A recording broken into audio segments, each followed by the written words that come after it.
ভারতকে ট্রানজিট দেওয়ার অর্থ হল ভারতের সেনাবাহিনীকে বাংলাদেশকে ওয়েলকাম করা, ভারতের ডেঙ্গু জ্বর তাদের এইডস রোগ বাংলাদেশে আমদানি করা, বাংলাদেশকে ভুটান সিকিমের মতো ভারতের গোলাম বানিয়ে দেওয়া।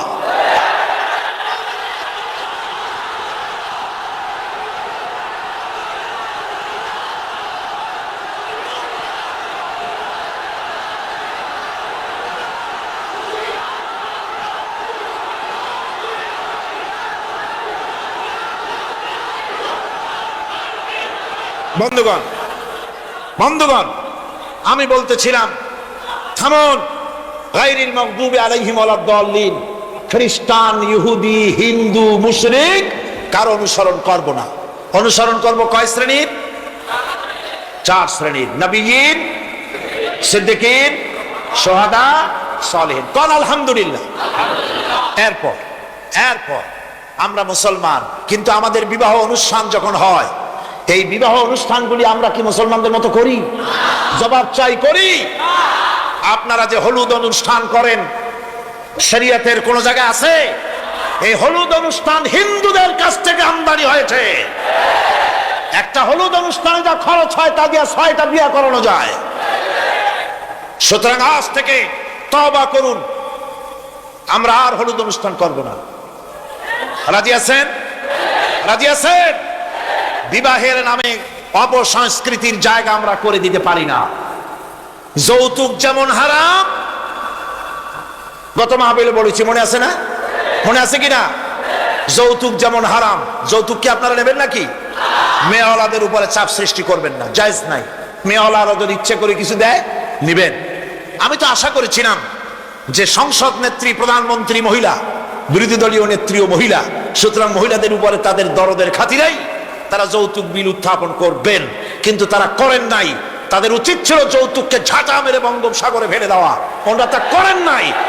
কিন্তু আমি ইনশাআল্লাহ সংসদে যৌতুক বিল জমা দেব, ইনশাআল্লাহ। আমি একা অথবা আমরা 3 জন যাই হই, সংসদে আমি কখনো একাকিত্ব ফিল করি না, কারণ আল্লাহ রাব্বুল আলামিন আমার সাথে আছেন।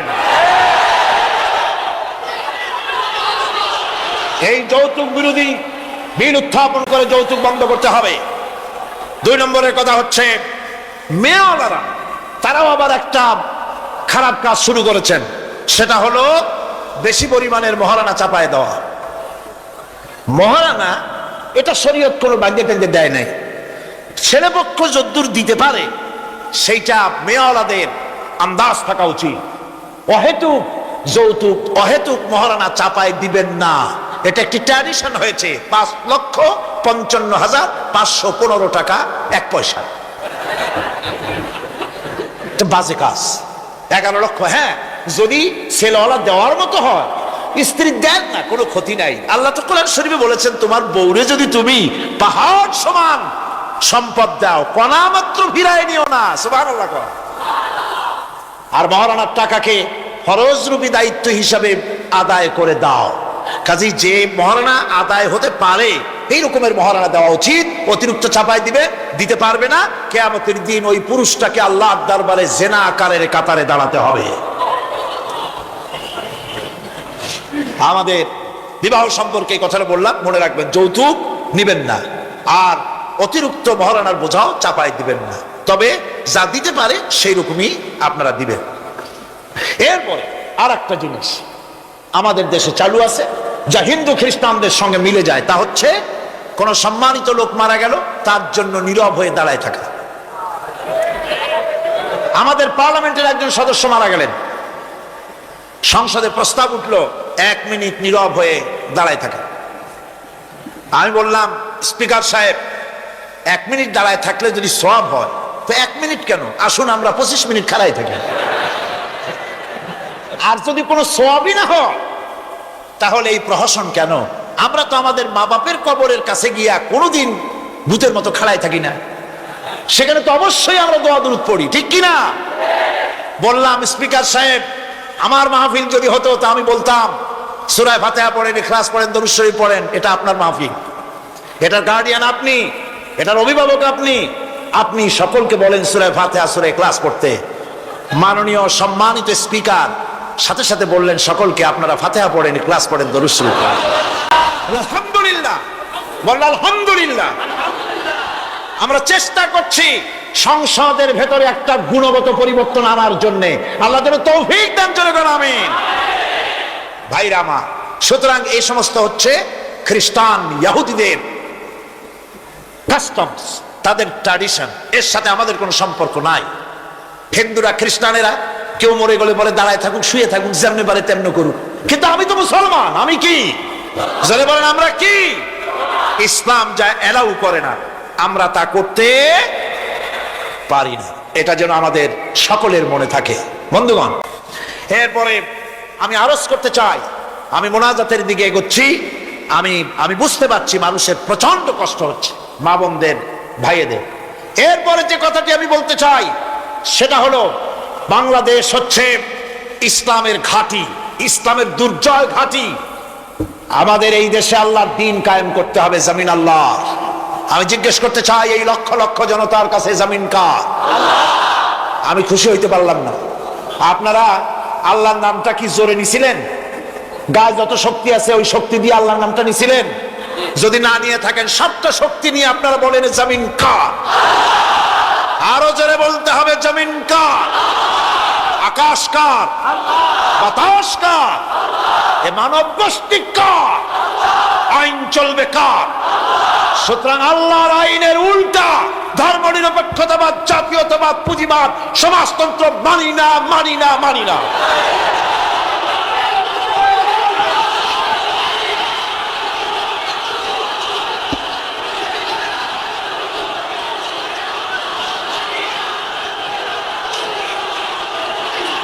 আল্লাহর এই জমিনে, সরে যাও, আল্লাহর এই জমিনে প্রয়োজন হচ্ছে আল্লাহর দ্বীন প্রতিষ্ঠার জন্য ঐক্যবদ্ধ প্রচেষ্টা। এজন্য চাই ওলামা মাশায়েখদের ঐক্য। কি চাই? ওলামা মাশায়েখদের ঐক্য চাই। কথা ঠিক কিনা? কিন্তু আমাদের দেশের এক শ্রেণীর ওলামা আছেন, তাদের প্রতি সম্পূর্ণ শ্রদ্ধা জানিয়ে বলছি, ওনারা বুঝতে পারেন না, ওনাদের অজান্তেই ওনাদেরকে নির্বাচনে খাড়া করে দেয় পয়সা দিয়া। হুজুর আপনার খরচ হবে না, যা লাগে দিয়ে দেব। আপনার মতো লোক যদি নির্বাচন না করে, আপনি যদি পার্লামেন্টে না যান, তো পার্লামেন্ট দিয়ে হবে কি? ওই হুজুর বোঝেন না যে আমি পার্লামেন্টে যাই করবো নাকি? ওখানে যাই কড়িকাঠ জানলার দরজা কয়টা গুনিয়েই গুলি দিতে পারবে না। ওনার জামানত বাজেয়াপ্ত হবে, উনি তা নিজেও জানেন। তারপরে ইসলামী আন্দোলনের একটা লোকজন ফেল করানো যায়, সেজন্যই সম্পূর্ণ ইখলাসের সাথে উনি দাঁড়ায় যান। আর এজন্যে পার্শ্ববর্তী দেশ থেকে কিছু লোক আসেন, তারা এসে এদেশের মুসলমান এবং ওলামাদের মধ্যে অনৈক্য ঘটায় যান। তারা যত বড় আলেম হোক আর পীর নামের হোক, আমি তাদেরকে সাবধান হতে বলি, আপনার রাজনীতি আপনার দেশে করুন। আওলাদে রাসূলের নাম লাগাইয়া বাংলাদেশের রাজনীতিতে নাক গলাবেন না।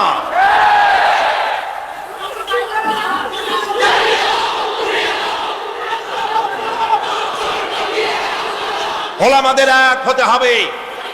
আমি ওলামায়ে কেরামদের খেদমতে আরজ করি, যদি এক আমরা না হতে পারি, দ্বীন প্রতিষ্ঠা হবে না। কিয়ামতে আল্লাহর কাছে দায়ী হতে হবে। জনগণের কোনো দোষ নাই। জনগণের দোষ আছে? জনগণের দোষ আমি দেই না। বিশ্বাস করুন, যদি আল্লাহ না করুন এদেশে ইসলামী আদর্শ বাস্তবায়িত না হয়, ইসলামী স্টেট কায়েম না হয়, তাহলে কিয়ামতের দিন আলেম, ওলামা, পীরেরা জনগণের চাইতে সবচাইতে বড় আসামি হবে কিয়ামত।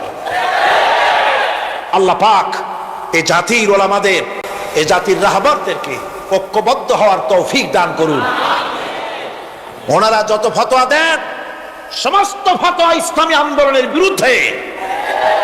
মদখোরের কাছ থেকে টাকা নিতে আপত্তি নাই, নিজের মঞ্চে জেনাকার, খুনি, মদখোরকে নিয়ে এক প্ল্যাটফর্মে বসে বক্তৃতা করতে আপত্তি নাই, কিন্তু ইসলামী আন্দোলনের লোককে মঞ্চে জায়গা দেয় না। সমস্ত ফতোয়া ইসলামী আন্দোলনের বিরুদ্ধে তারা দেন।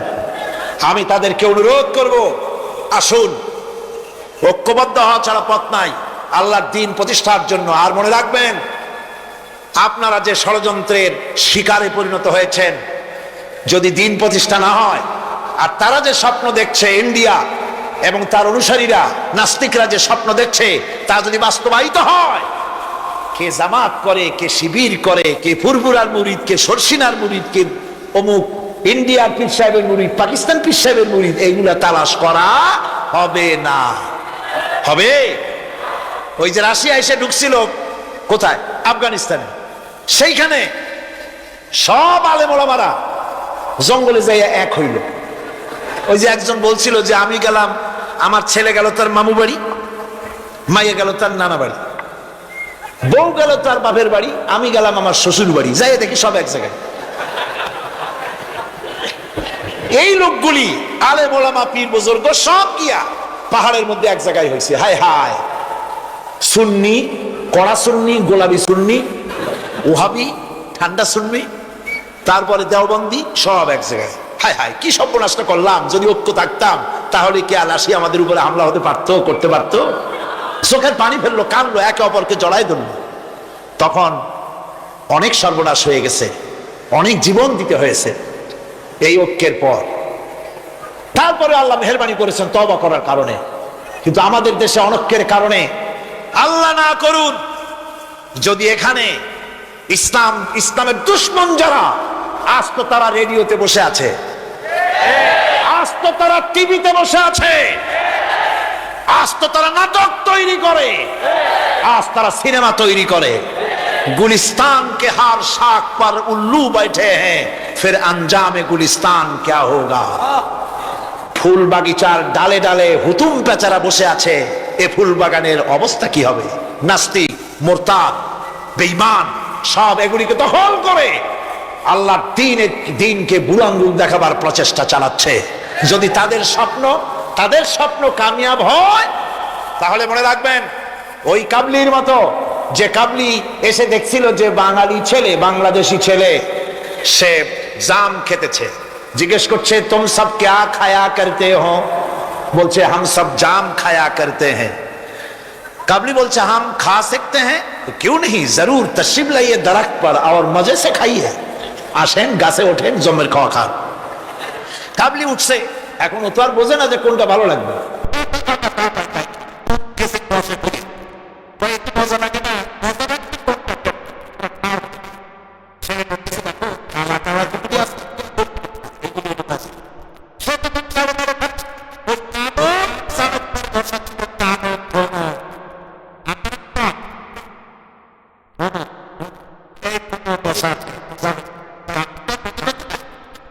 শুদ্ধা ধরছে, কাবলির হাতের মধ্যে ভ্রমর পড়ছে। এখন কাবলির হাত তো বোঝেন সাগর কলার মতো আঙ্গুল, ওর ভিতরে ভ্রমর পড়ে ভোঁ ভোঁ করছে।